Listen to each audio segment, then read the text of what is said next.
Well, I'd like to talk right now, sticking with the Supreme Court, another area or another ruling that a month and a half or so ago that they addressed and ruled unconstitutional was the New York law regarding guns, and the New York law, which basically, if you wanted to get a pistol and concealed carry in New York, it was almost, depending on what county you went in, it was always the judge would be giving, no,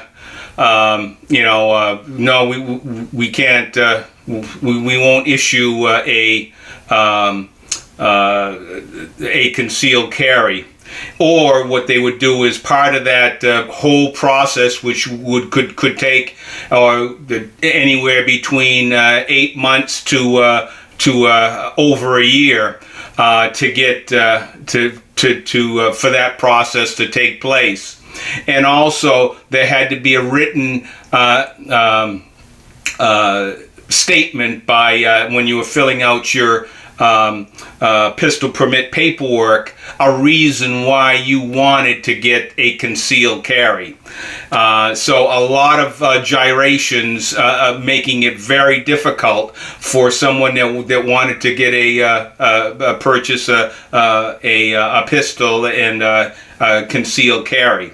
So the Supreme Court ruled that unconstitutional. Well, what response did Kathy Hochul, what did she do?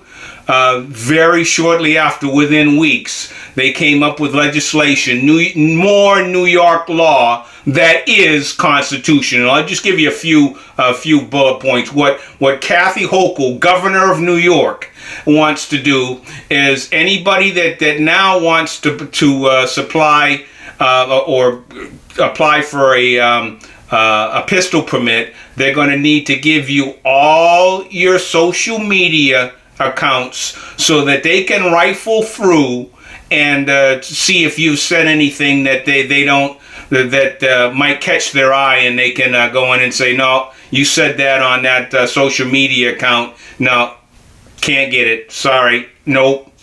What they want to do now is every 3 years to be able to have that ability to go in and every 3 years, basically a recert if you do have a concealed carry, and they want to be able to take a look again, go through your social media accounts. Also, what they've done is legislation that came out from New York is they basically now what they said is they've made the laws that you can't carry here, you can't carry there, you can't carry in a public place. So they've basically outlawed anywhere you go. If you go out in public, you can't go in that building. So basically, and again, that's going to be challenged. The whole law that she came up with is going to be challenged there. But this is the response in New York and other states. Have been especially again, we're looking at the blue states, and sticking with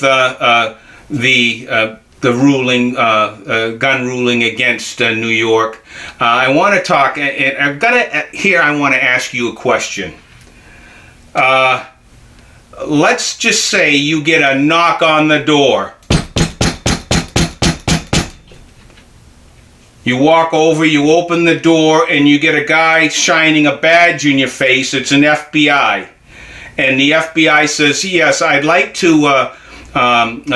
We have an audit that we're doing right now, and we see that you are you have a concealed carry, a pistol permit, and we would like to make sure that you have your gun, and we'd like to get the serial number and verify that fact.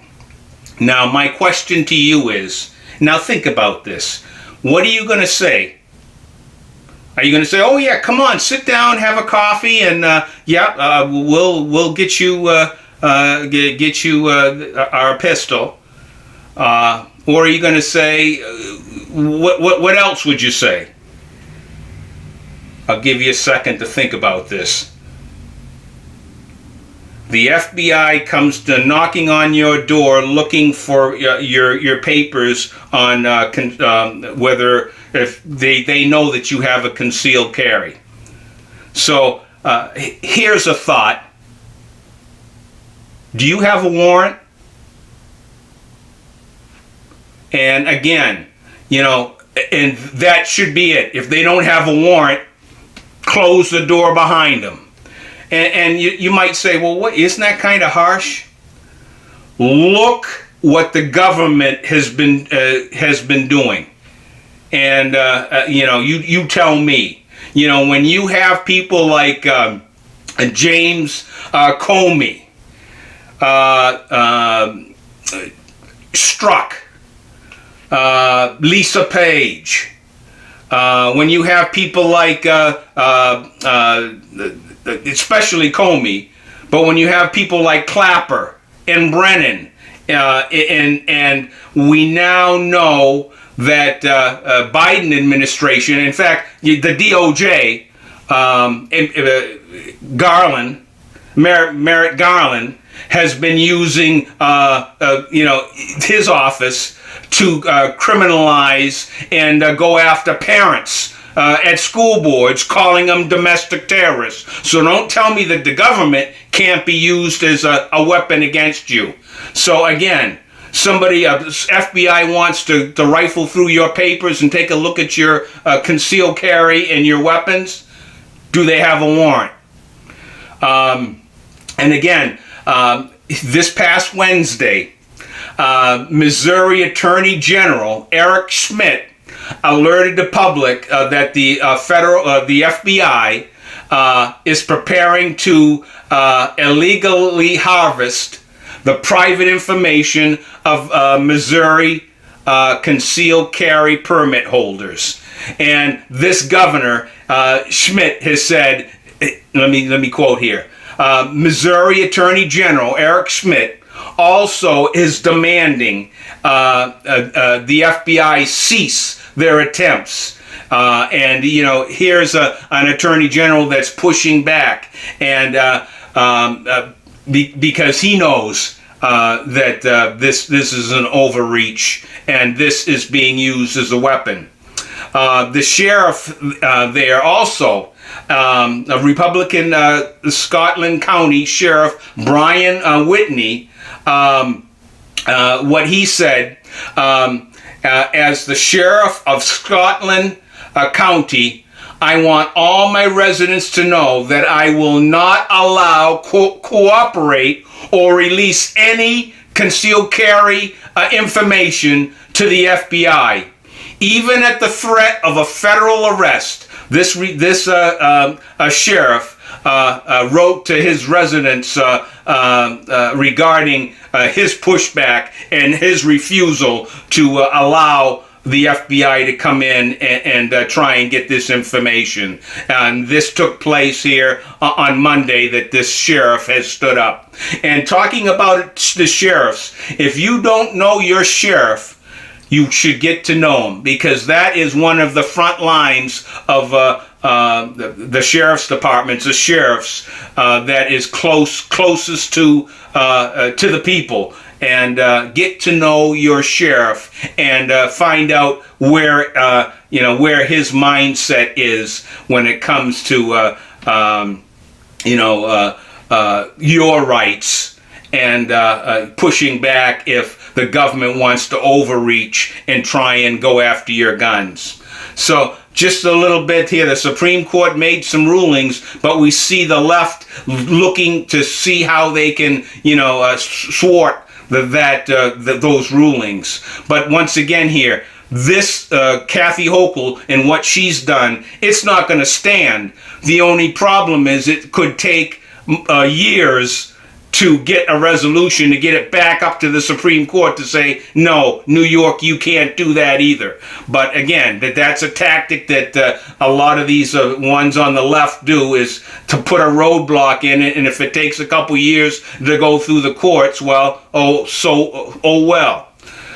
So that's what we've been seeing with these two rulings and how the left has been responding. What I'd like us to take a look here is, again, we've been hearing a lot about Biden and his push for the Green New Deal, and there's been talk about it's a state of emergency and what that would mean if he declared a state of emergency. And again, what it would mean is more of your rights being swept away, and you talk about Build Back Better. Here we go. And you want to talk about inflation going sky high again. That's exactly where we would be heading if he declares a state of emergency. So we're going to take a look here, and Tucker Carlson's going to discuss a bit about some of the latest interviews that Biden has stood up and talked about the green and going green and what needs to be done, and the areas of concern and potential emergencies that's out there when it comes to climate. So here, take a look again. Tucker Carlson discussing the energy push from the Biden administration. Take a look.